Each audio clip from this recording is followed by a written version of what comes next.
Stop scrolling. If you're planning to buy land, put up rentals, build a home, develop apartments, open a school, construct a commercial building, or invest in any real estate project in Uganda, because one misunderstanding in Uganda's building law can cost you time, money, approvals, and in serious cases, demolition, penalties, or an unusable building. Most people think the building process starts when drawings are ready or when the contractor arrives on the site. Actually, that is already too late. In Uganda, the legal process starts much earlier because the law controls not just the construction itself, but the entire building operation, including permits, plans, professionals, inspections, deviations, and occupations. And in 2026, this matters even more because the amended framework strengthened enforcement, changed governance structures, expanded complaint and enforcement powers, and made developers pay a much higher price for getting the process wrong. So in this first episode, I want to give you the foundation for the whole series. Not legal jargon, not theory. I want to show you the real game board, what the building law in Uganda actually is, why it exists, who it affects, and the one mindset shift every developer must make before spending serious money. I am called Edward, and I'm a graduate of Bachelor of Architecture from Makerere University, and I'll be taking you on through this video. I'm the managing director of a company called Empire Group, and I'll be able to tell you more about this later on. Stick around up to the end of this presentation so that you can know how to get the right building forms, everything that you need to successfully move ahead with your construction project. And you need to know one thing, that this law actually affects you. So let's start with the first big mistake. The first big mistake is thinking Uganda's building law is only for engineers, architects, or government people. It is not. It is for anyone who owns land, who uses land, who wants to build on land, finances construction, manages a site, designs a structure, supervises a project, or occupies a completed building. That means if you are a homeowner planning your first house, this law affects you. If you are a landlord building rentals, it affects you. If you are a church, school, hospital, hotel investor, factory developer, or diaspora investor sending money home to build, it affects you. Yes. And building is broader than you think. Now, here is a second mistake. Many people think that the law only cares about the building, but the Act uses a much wider idea. It defines a building broadly to include structures of a temporary or permanent nature, and even related installations such as tanks, bridges, towers, fuel installations, electrical installations, gas installations, and other connected parts. The Act also defines building operation very widely. It is not just construction from foundation to roof.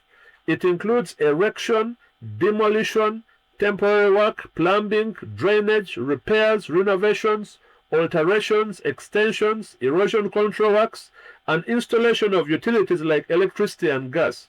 So already you can see the trap.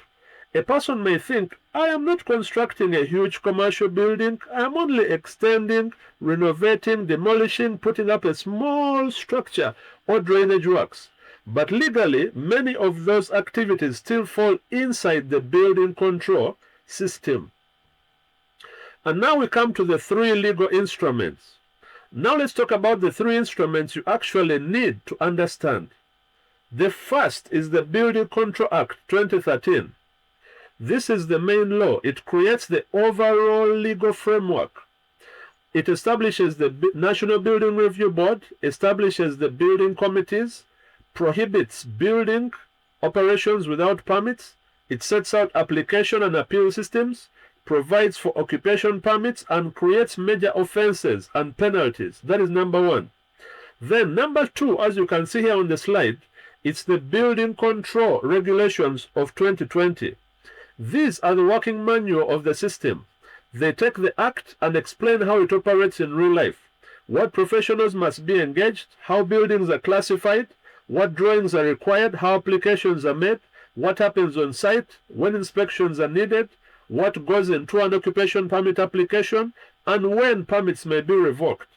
Then number three, this is the 2025 amendment. It's now part of the live legal environment after the changes were signed and brought into force in 2026. Actually, they were signed in just the month of February. So those reforms matter because they changed parts of the building structure, building committee structure, they changed parts of the board structure, the building committee structure, enforcement powers, complaint procedures, occupation permit delay handling, use of unconventional methods, and the penalty logic for non-compliance. So we have the old way versus the new way, and I'm going to explain both ways. Now here is the old way versus new way mindset shift. The old way of thinking is this: you buy land first, then look for a designer, then maybe ask the local authority later, then start work quickly so the project does not delay. That is how many people have approached building for years. The new way, which is the lawful and the safer way, is this: before you commit serious money, first understand the legal category of the project, the approvals chain, the documents required, the professionals you will need, the site obligations you will face, and the conditions for legal occupation at the end. Why? Why do you need all this? Because the Ugandan system is not simply asking, can you afford to build? No. It is asking a completely different set of questions. What are you building? Where are you building? Who designed it? Who is supervising it? Does it meet planning and safety standards? Are the right permits in place? And can people lawfully occupy it when completed? That is the hidden rule most developers miss. In Uganda, a project is not just a physical asset. It is a regulated process. Once you understand that, many common building disasters begin to make sense. For example, why does a person spend money on plans and still fail to get approval? Often because the application package is incomplete. The planning position is wrong, the professionals are not properly engaged, the drawings do not match the project category, or the documents do not meet the regulations. So why does a person complete a building and still fail to use it legally? That's a question many people ask, that why do I need to make an application to enter into my own house? Because completion alone is not enough. The Act and regulations require an occupation permit process supported by completion-related documentation, as-built drawings, and inspection before lawful occupation. Why do some projects get stopped midway? Actually, some people try to move ahead with their building and then they are told to stop order, because the law allows intervention where work is proceeding contrary to the Act, the Code, the health and sanitation standards, accessibility requirements, approved plans, or safety expectations on site. Those are some of the reasons why even your work can be stopped. Now we're going to look at the 4 layers of the system. I'm going to simplify the structure for the ordinary viewer. Think of the system in 4 layers. Layer 1 is control.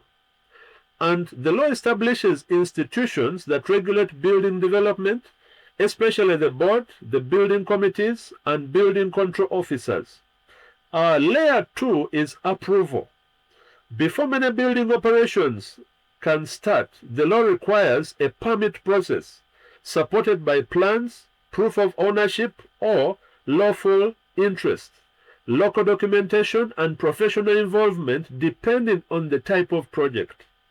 So layer 3, what is layer 3? Layer 3 is construction compliance. Even after approval, the owner cannot simply do anything on site. The regulations govern notices of commencement, inspections, records on site, sanitary arrangements, signboards, demolition, deviations, and supervision by professionals. I'll be breaking down many of these as we go. Layer 4 is occupation and enforcement. That's number 4. Even after a building looks complete, lawful use depends on occupation approval and non-compliance can trigger revocation, stop orders, penalties, or in some cases, orders to demolish or evacuate. Now, we're going to look at the institutions behind the law. What are the institutions behind this law? Let me bring this home to Uganda specifically. A lot of Ugandans encounter building control only when something has already gone wrong. Maybe a neighbor complains, maybe the building control officer arrives on site, maybe the bank asks for approvals, maybe a tenant wants to occupy, maybe the structure has a defect, maybe a public tragedy happens somewhere, and suddenly enforcement tightens. But the law was never designed to be a last-minute punishment tool only. No. The purpose of the Act is to promote planned, decent, and safe building structures developed in harmony with the environment. That means the law is trying to solve several public problems at once. Unsafe buildings, poor planning, environmental risks, weak site control, accessibility failures, unqualified involvement, and disorderly development. And that is why the Act puts institutions in place.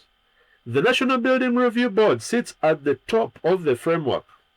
Under the principal law, it monitors the building developments, it oversees building committees, it hears appeals, and determines the fees for permit-related services. The amendment expands the picture even further by giving the board stronger functions and powers, including hearing complaints from any person, from a building control officer or a building committee, developing capacity strategies, also guiding building committees on procedure, and exercising stronger enforcement authority in certain safety situations. Then below that, under the main board, you have the building committees in districts and urban authorities. A district, for example, Chiriandongo, let's say Mpigi district, then you have the urban authority, let's say in Kampala. These are the bodies that scrutinize and approve building plans and issue the building permits and occupation permits. Then you have the building control officer, who plays a practical ground level role, reviewing documents, making recommendations, inspecting works, checking compliance with permit conditions, and regularly inspecting completed buildings. So if you're a developer, one of the smartest things you can do is to stop thinking of government approval as just one single office. It is not one desk. It is a chain of legal actors with different powers and responsibilities. Now, let us tackle another important misunderstanding. And this actually comes down to the categories, the different categories or classifications of the structures. Many people assume that if a project is small, it is outside the law. No, that is not always true. The Act does define minor building works, such as certain small single-story dwellings, livestock units, sheds, external kitchens, stores, and small commercial structures, up to 30 square meters. But even those projects have their own permit route through the building control officer. The regulations go further and classify buildings into categories A, B, and C, according to the size, the complexity, social impact, and environmental impact. Category A includes complex forms, public buildings, high-rise or high-impact structures. Category B covers ordinary residential or commercial buildings of simpler form. That is most of the bungalows or residential houses that we know of. And category C covers minor and temporary buildings. So why does this matter? Someone may say, but now what's the importance of all these A, B, and C? Because project category drives compliance burden. A more complex or socially sensitive project attracts more documentation, more technical review, more professional involvement, and more regulatory attention. This is one of the biggest reasons outside investors make mistakes. They may assume a project can be handled the same way it would be handled elsewhere, or they may rely entirely on a broker, contractor, or informal local advice. But the Ugandan framework has its own statutory process, its own forms, and its own professional and local government interfaces. Let me say that plainly. we're going to look at 4 truths that every developer must accept. Owning land, the first one, owning land is not the same as being ready to build. No. Having money is not the same as being compliant. And having drawings is not the same as having approval.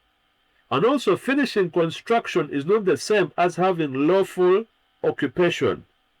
That is the strategic mindset this whole series is going to build.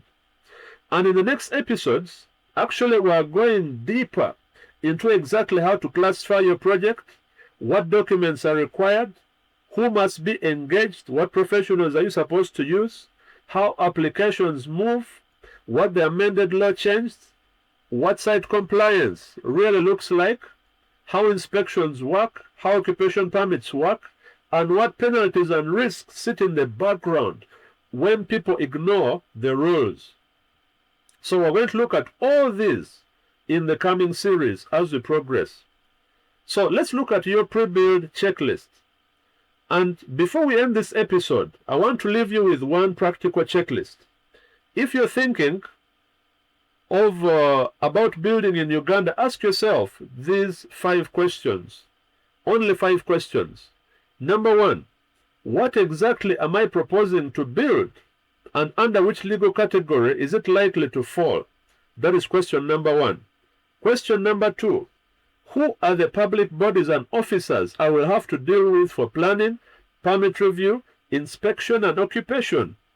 Number 3, which registered professionals must be involved in design, certification, supervision, and reporting for this kind of project? Number 4, what documents, drawings, reports, and supporting approvals will be needed before the application is complete?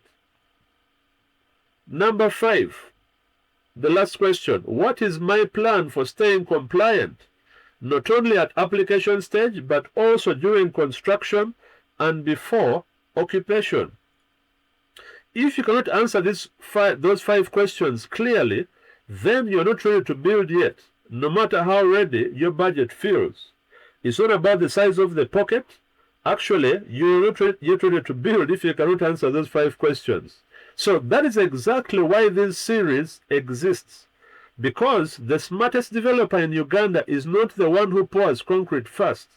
It's the one who understands the law early enough to avoid expensive mistakes later.